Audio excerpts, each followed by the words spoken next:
Honorable Bavon, bonjour. Bonjour. Vous êtes député provincial honoraire dans la province du Kasaï oriental. La population de cette province attend des nouveaux dirigeants, c'est notamment le gouverneur de province. Les élections sont annoncées pour bientôt. Quelle est votre appréhension des choses? La province du Kasaï oriental a besoin de quel type d'homme pour la gouverner? Merci beaucoup. Je pense que l'élection gouverneur qui s'annonce en filigrane euh, et par rapport aux attentes de notre population, voudrait bien qu'on ait quelqu'un qui connaisse la province et qui l'aime, qui a un amour profond pour cette province, qui a une vision personnelle d'atteindre un bon résultat. Et surtout aujourd'hui, dans le contexte qui est nôtre, que ce soit quelqu'un qui est dans la vision du chef de l'État. Parce que c'est lui qui a un programme total avec tout le monde. Et dans ce programme, parce qu'en dernier sort, c'est lui qui va investir le gouverneur de province. Bien qu'élu par les députés provinciaux, si un gouverneur de province n'a pas une ordonnance du chef de l'État, il ne pourra pas travailler. Et bien travailler, et en quelqu'un qui connaisse le problème particulier de son entité, parce que cela doit se faire de sorte que, après l'ordonnance du président de la République, il y a une notification qui vient du ministère de l'Intérieur. Cela suppose que ce doit être quelqu'un qui, globalement, a le problème ou bien les désidératas de la population.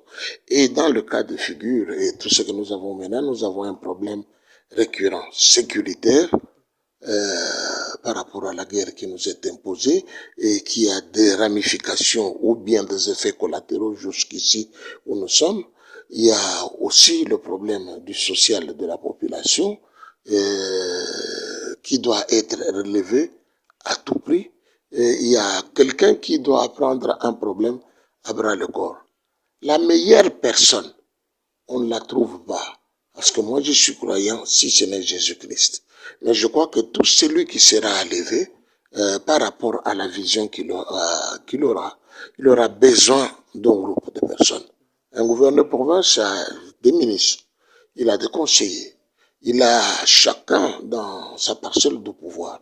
Il faudra que dans tout ça, tout ceci puisse être enveloppé par l'amour que nous devons avoir les uns des autres et de notre province, afin que dans la parcelle de responsabilité de chacun de nous, nous puissions faire quelque chose et qu'à la fin, nous puissions atteindre un bon résultat. Honorable Bavon, comment est-ce que cette province de Kasaï oriental doit être gérée cette fois-ci? Comment est-ce qu'elle doit être gérée quand on sait que dans le premier quinquennat du président Félix Tshisekedi, elle a connu deux gouverneurs titulaires qui l'ont gérée et qui sont passés pour laisser la place à leur vice.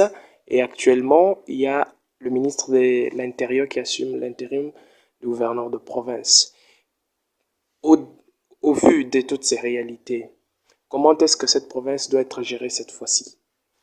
Je pense, tout bien pour moi, j'avais dit, si vous allez même dans nos instances éducationnelles, il n'y a pas une faculté qui enseigne aux gens comment devenir ministre, comment devenir chef de l'État ou gouverneur de province ou autre.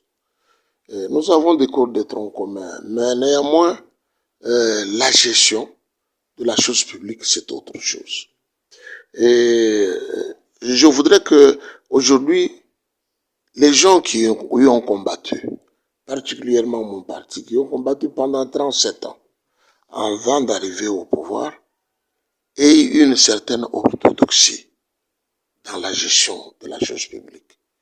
Et puis, qu'ils sachent quoi faire. Parce que j'avais qualifié quelque part que le mandat passé, c'était un mandat d'observation. Et celui-ci, le nouveau mandat du chef de l'État, c'est le mandat de l'action.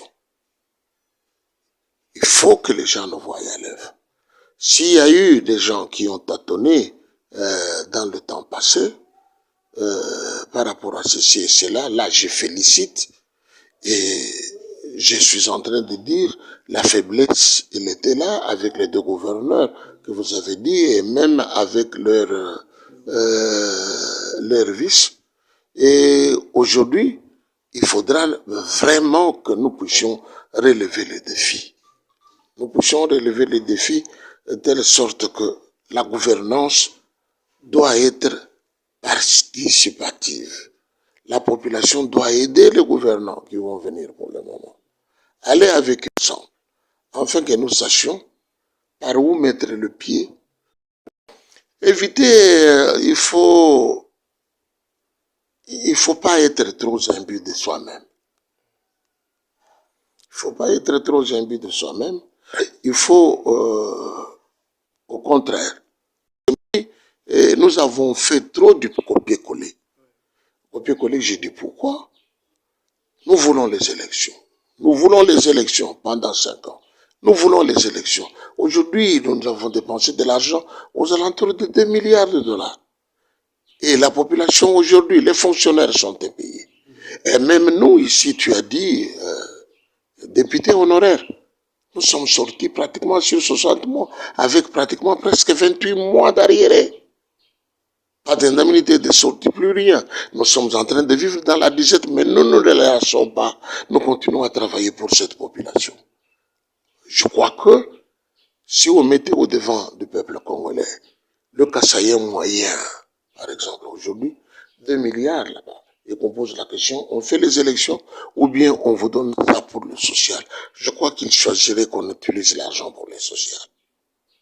Parce que on doit avoir ne fût-ce que le minimum pour tenir les manger, le boire, les soins de santé, et les logements, et tout ça, et comme j'ai dit, les quelques fonctions de Maslow.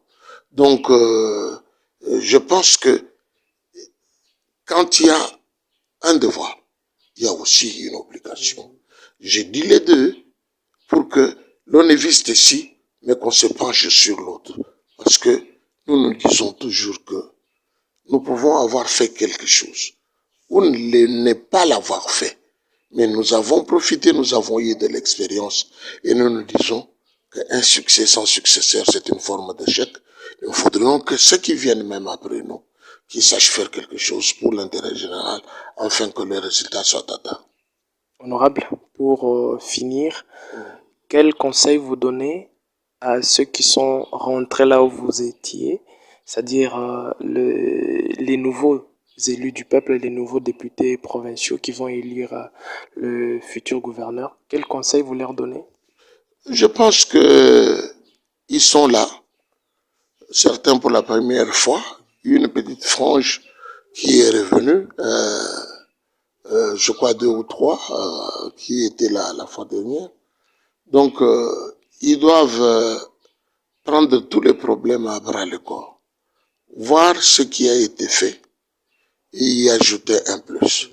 Ne pas aller dans des condamnations inutiles, mais voir ce que la population demande et éduquer cette population pour qu'elle sache quelle est la part de responsabilité d'un député et faire ce qui est bien, pas pour une satisfaction personnelle, parce que la volonté qui nous amène dans les assemblées provinciales ou nationales, c'est une volonté permissive, donc des autres personnes. Ce n'est pas, nous n'y allons pas, nous n'allons pas dans ces assemblées pour travailler pour nous-mêmes et nos familles, mais nous allons pour travailler pour la communauté qui nous a donné ce pouvoir. Comme dit l'article 5 de notre Constitution, que le pouvoir émane du peuple. C'est lui qui détient la souveraineté et qui nous délègue pour le faire. Je crois qu'ils marchent la tête haute, qu'ils n'entendent pas ce qui passe par les oreilles, parce qu'ils vont se décourager. Nous en avons l'expérience. Il faudrait qu'ils tiennent comme des hommes et qu'ils fassent ce qui est bon. Honorable Baron, merci. Merci.